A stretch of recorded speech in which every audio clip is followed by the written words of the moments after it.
Assalamualaikum warahmatullahi wabarakatuh. Alhamdulillah fi hadhil munasabah nahnu sanuraji' darsana al-lughatul arabiyyah. Kita akan mereview materi untuk persiapan penilaian tengah semester ganjil.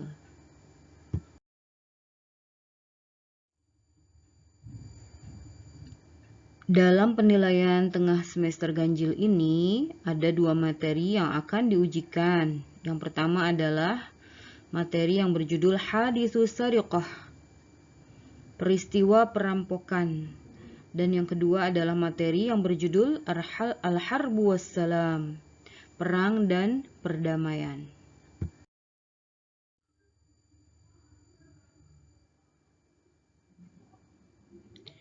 Pada materi Haditsus Sariqah, ada beberapa hal yang harus kalian kuasai. Yang pertama, kosakatanya. Miss Lili berharap kosakatanya sudah kalian kuasai dengan baik. Yang kedua, tentang jamak taksir. Apa itu jamak taksir? Yaitu jamak yang menunjukkan sesuatu yang tidak berakal pada umumnya. Dan jamak taksir ini jamak yang tidak beraturan, ya, tidak ada ciri-cirinya. Dan yang ketiga adalah tamyizul a'dad. Miss Lili pernah menyampaikan penjelasan tentang bagaimana cara membuat tamyizul a'dad untuk bilangan 11 sampai 99, juga 100 dan 1000. Ada perbedaan dan persamaan di dalamnya. Dan yang keempat adalah tentang isim mufrad. Isim mufrad ini adalah lawannya jamak taksir, ya. Kalau isim mufrad adalah sesuatu yang menunjukkan benda yang satu atau hitungannya satu. Kalau jamak taksir ini adalah sesuatu yang menunjukkan banyak, tapi biasanya digunakan untuk sesuatu yang tidak berakal.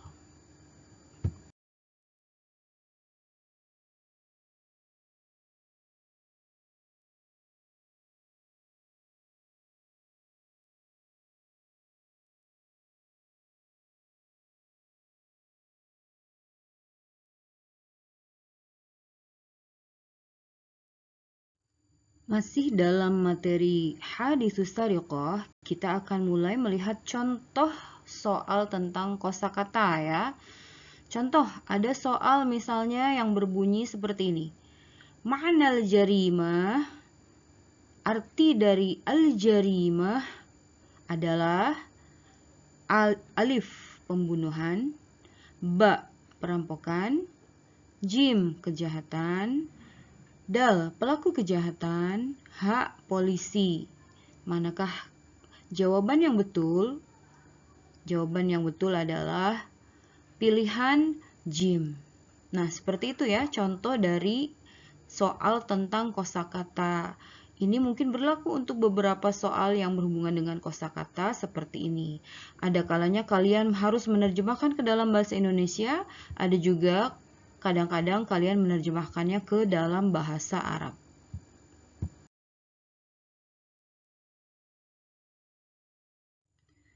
Contoh soal selanjutnya tentang jamak taksir. Misalnya ada soal yang berbunyi seperti ini.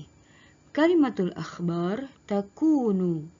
Kata al-akhbar itu bentuknya adalah alif, ismal mufrad, ba, ismal musanna, jim, jam'at taksir, dal, fi'lal mudhari', dan ha, fi'lal madi.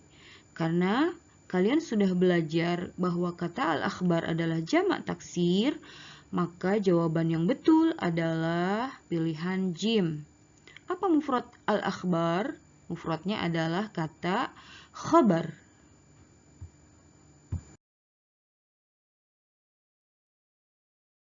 Selanjutnya, contoh soal tentang isim mufrad.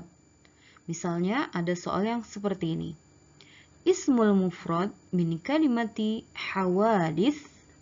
Isim mufradnya kata hawadis adalah alif, hudusun, ba, hadasa, jim, hadasun, dal, hadisun, ha, hadasa.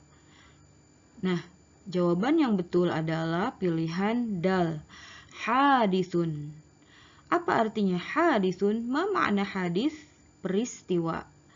Kalau jamak taksirnya hawadis, berarti peristiwa-peristiwa.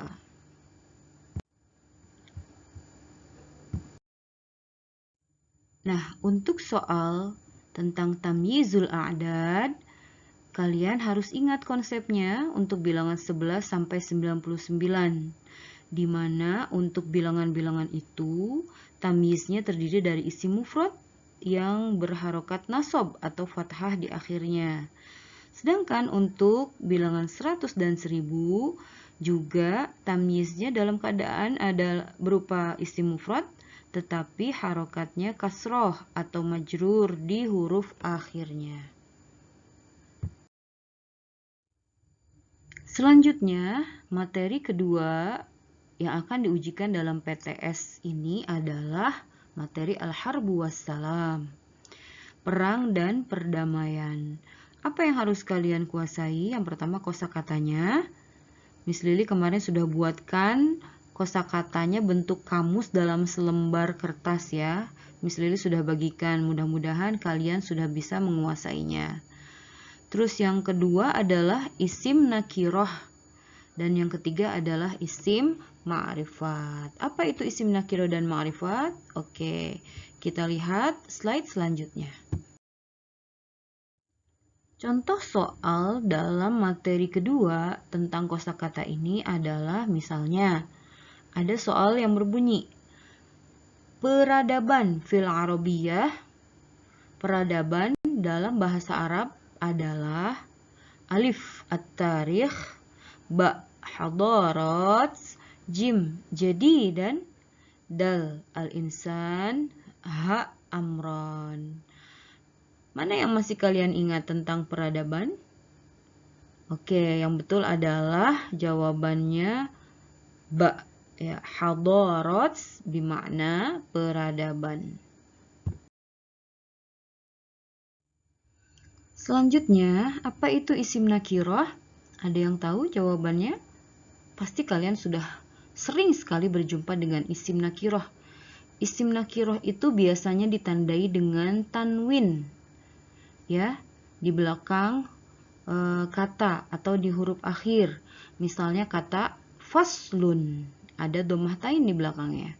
Jadi dan ada fathatain di belakangnya. Maksudnya adalah isim nakiro adalah isim yang belum diketahui dengan jelas bentuknya atau wujudnya atau maksudnya belum diketahui dengan jelas. Jadi masih umum. Ya, itulah isim nakiro. Dan yang terakhir adalah isim ma'rifat. Isim ma'rifat ini juga sering kalian jumpai di buku-buku bahasa Arab kalian. Isim ma'rifat biasanya ditandai dengan al di depannya. Contoh, faslun menjadi al-faslu. Faslun isim nakiroh, isim ma'rifatnya adalah al-faslu. Jadidun, isim nakiroh, isim ma'rifatnya adalah al-jadidu. Atau nama orang, misalnya Ahmad, Muhammad, Hasan, Laila, dan seterusnya. Itu contoh isim ma'rifat. Jadi, isim ma'rifat adalah isim yang menunjukkan sesuatu yang sudah diketahui bentuknya, wujudnya seperti apa. Jadi, sudah bisa ditebak isim ma'rifat itu, misalnya nama Hasan, berarti orangnya ada. Kita lihat Hasan itu ada di depan kita. Misalnya al-faslu, berarti kelas itu. Kelasnya bisa kita lihat bentuknya. Dan lain sebagainya. Ya, jadi isim ma'rifat adalah lawan dari isim nakirah.